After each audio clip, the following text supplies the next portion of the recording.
If you're facing the French defense and want a simple, aggressive way to take control, the advanced variation is perfect. It's easy to learn, limits your opponent's best pieces, and doesn't require memorizing dozens of lines. Let's walk through how to crush the most common moves by Black. We start by moving our king's pawn 2 steps forward. This takes control of the center and opens up lines for our pieces. Our opponent responds by bringing their king's pawn 1 square forward, a classic French defense setup. Next, we push our queen's pawn 2 squares ahead. We're fighting for central space and telling our opponent we're not backing down. They challenge us with their queen's pawn forward, and now instead of trading, we push our king's pawn 1 more square. This locks the center and limits their light-squared bishop, which now has trouble getting active. It also gives us long-term space and attacking chances. Black now brings their pawn on the left side 2 squares forward, aiming to break our central control from the side. We support our strong pawn chain by moving our pawn in front of the queen's bishop 1 square forward. Solid and simple. Next, instead of taking in the center, Black develops their knight on the queen's side. It's a common move to pressure our center further. Now we bring out our kingside knight. It supports our center and prepares for kingside castling, all standard development. They place their queen aggressively on the b6 square, lining it up with our center. We now make a quiet but deep move. We push our rook's pawn 1 square. It doesn't look threatening, but it prepares for a pawn storm on the left side, and it also blocks any knight to b4 ideas later. Black finally takes our center pawn with their own, and we confidently recapture with the c pawn. This keeps our structure solid and opens lines for our pieces.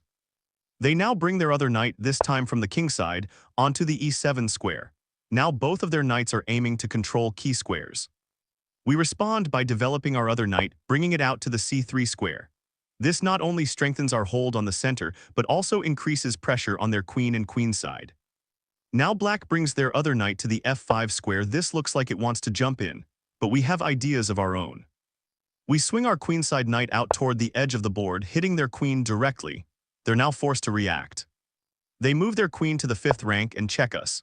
Instead of blocking with a minor piece, we move b-pawn forward 2 squares, not only blocking the check but kicking their queen once again. Their queen slides back to c7. We've already won time and space. Now we bring our dark-squared bishop out to the b2 square. That bishop is going to be a monster later. It looks all the way into their territory. They develop their dark-squared bishop to e7. They are now ready for castling. We continue our pressure. We bring our rook from the queen side into the center file, which is starting to open up. That rook is going to dominate later. Now Black castles, and here's our moment to strike. We push our b-pawn to attack their knight. This isn't just about aggression, it's about controlling space and tempo. Their queen moves to a5 again to check us. That tells us they're running out of good ideas. We bring our bishop to the center to block the check. This locks down control and attacks their queen. Their queen, feeling unsafe again, drops back to their back rank. And now, boom, we capture the knight and break open the left side completely. This gives us initiative, weakens their structure, and sets us up for a dominating middle game. What if Black does not take in the center right away? Now, instead of capturing in the center like many players do, our opponent brings out their queen's bishop and places it on the d7 square, a passive setup. This often signals a slow plan. We go straight into attack mode. We push our b-pawn 2 squares. This gives us a good start of an attack on the queen side. Finally, Black captures in the center. They've waited too long and we're ready. We recapture with our pawn beside it, keeping our structure and gaining central presence. They now develop their kingside knight. It supports the center but doesn't challenge us directly. We bring out our knight on the left side toward the center. Our minor pieces are developing harmoniously. Black follows suit and develops their other knight to the f5 square. Now both of their knights are out, but their pieces are slightly cramped. We play a very familiar idea from our last line. We swing our knight from the center left to the edge of the board, directly hitting their queen. They respond by sliding their queen to c7, a retreat under pressure but still playable. Now we activate our dark-squared bishop, placing it on the b2 square. It eyes the enemy position and becomes a real problem for Black later. They move their bishop to e7, likely preparing to castle. But again, they're just reacting while we're building momentum. Finally, we connect our pieces by bringing our queenside rook into the center file. It's a strong centralizing move, and our whole army is ready for battle.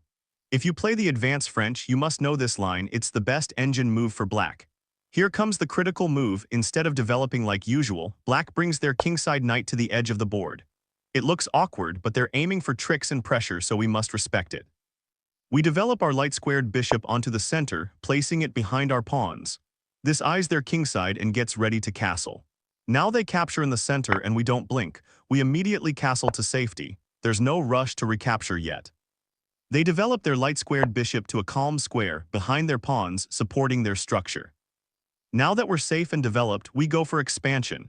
We push our b-pawn up 2 squares, gaining queenside space and prepping our minor pieces. Now they finally take again on c3.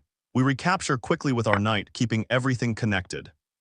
Black develops their other knight, but instead of keeping it central, they bring it to the kingside edge. It's bold but risky. It might look scary, but it's not if we play sharp. We calmly develop our dark-squared bishop to f4, keeping it central, adding defense, and eyeing their queenside if needed. Now they push the h-pawn 2 squares, defending their knight and looking for a kingside attack. We challenge their plan by pushing our own pawn forward, directly confronting their knight. We're not afraid of complications, in fact, we're inviting them. Their knight jumps back to safety, but it's still tangled with our pawn wall. We respond by bringing our queenside rook to the center, increasing pressure and preparing for central breakthroughs. Black brings their dark-squared bishop forward, lining up to castle or control the diagonal, but it's already too passive. Now we swing our knight to the edge of the board on the queen side, attacking the queen like in the previous lines. Their queen shifts to the back rank, clearly under pressure and repositioning. We seize the moment and bring our knight from the queen side into the center. Now we're fully coordinated, and their setup is struggling to breathe. In this line, Black plays one of the trickiest moves against the advanced French, pushing their pawn to c4. It might look like a solid setup for Black, but we've got a few ideas that let us break through and gain the initiative. Let's break this down. We start by playing bishop to e2. This lets us quickly connect our pieces while keeping our position flexible. Now Black's knight moves out to the left side, preparing to pressure our queen side. Their knight on the edge looks awkward, but it might have plans to hop to better squares soon. We develop our knight to the queen side to support our structure, keeping everything compact and preparing to respond to their pressure. Black follows up by developing their bishop, aiming to prepare for a solid structure, but we continue to calmly develop, always with an eye on their queenside expansion. We bring our queenside rook to the b-file, reinforcing our control over the queenside and potentially eyeing an expansion. Now Black brings their knight to the center, preparing for more central activity. Here we should push h4 and Black responds to our move with h6. And now we push our h-pawn once more. Black moves their queen to c7. We play an important move by playing knight to f1. We are planning on rerouting it to the kingside for later attacks. Black also moves their knight to reroute it for queenside attack. Now we play bishop to f4 and Black brings their knight to b7. Here we play queen to d2. Black attacks our queen with their knight and we move to e3. Black castles queenside and we follow by moving our knight to the h2 square. This gains a bit of space and prepares for a kingside attack if needed. Black moves their king to b8. Now we attack the knight by dropping our bishop to the back rank, and Black brings their bishop to defend. We drop our dark-squared bishop to g3, preparing to push f4 later if we need to. Black jumps their knight backwards to a5. Finally, we take the bishop and Black recaptures with knight. Now we just castle and we find ourselves with a solid structure. We can now create threats on both the queenside and kingside, while Black is caught between defensive and offensive ideas. Despite the tricky c4 push from Black, we keep our cool and find solid developing moves to handle the pressure. This line might be a little uncomfortable at first, but with the right ideas we can always wrestle the initiative back.